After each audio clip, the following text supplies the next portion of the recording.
Sukad sa akong pagkabata, makita ko ang akong mga ginikanan o paryente sa dayan kada pista sa Setyembre 10. Magtipon sila inig-abot sa Surigao o magsaulog sa kapistahan, pinaagi sa sadyaw-sadyaw, kinantahan o dili na dyan mawalang habhab.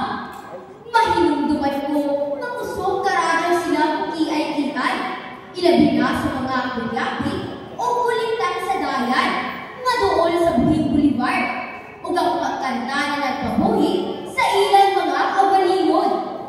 Surigao, hawat ka man, silungsod sa syudad sa Kalikadya. May paigo, may linaw, sigurado na makapot, pinatag na radya, kay Surigao ka.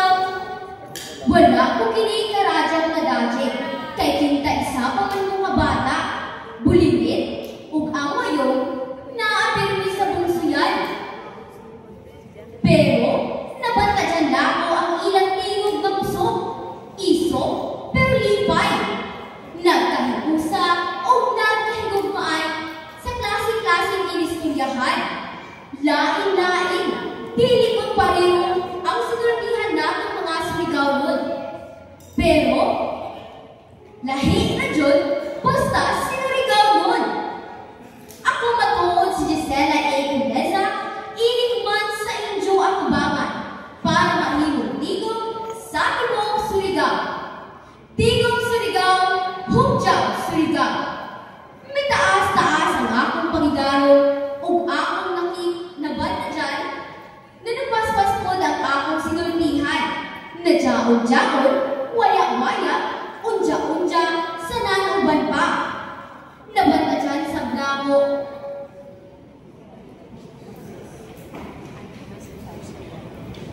Naaduna ni ay nahinga pagsabot ang atong inistoryahan.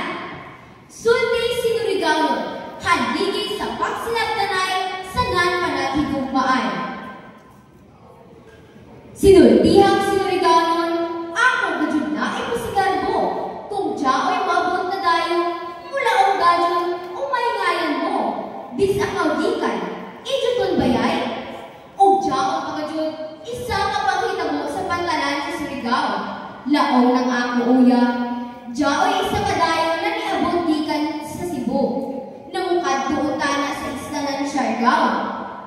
O ang dayo na utana sa Surigao nun, unsay sakyan pa iyon sa Siargao. O ang Surigao nito ba? Inday ano? Ang dayo dadyo ni Kanto sa bir o naghuyat sa lansana inday uno. Hampan, milabay ang pinakaoras o waya na dyan abot ang lansana inday uno na naghuyat sa dayo. Ang udyaw na utana na isang ang dayo sa isang Surigao nun. O dihaan ni dyan ay bayan, nagpasabot na inday uno, wala na yung kabalo ang pasabot sa pinulungan ng mga Cebuano. O dyaon pagkajud, usama pakitabo, diha sa Jerez, na Metro Surigao na kuman. Dyaon isa ka Surigao nun na nagpalit.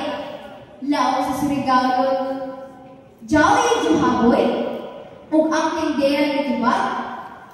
Unsay mo, singgoy, doboy.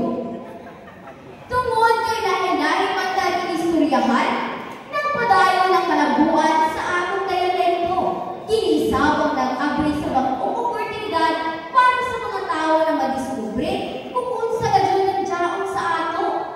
Sa research ni Rebel Roles, Surigao del Norte State University, at Surigao nung kay awang kalahing karadyaw, kung ato siya kumpara sa iban ng istoryahan.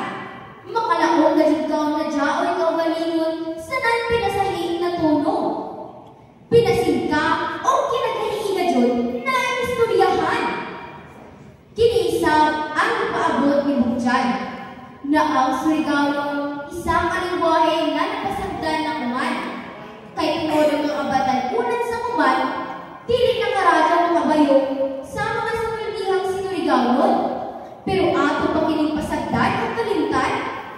Ako naniilog tinuod na ang mga bati mabaguhan man. Usahay gani, mahirap pa.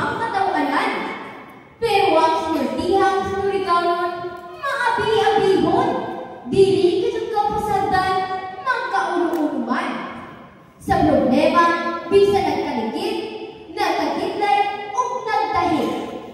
Sinuligaw ng pagtambang, dili ka dyan mawaya, sige na ka dyan o balik-balik. Higakit nun, claver nun, sukuron nun, siyargaw.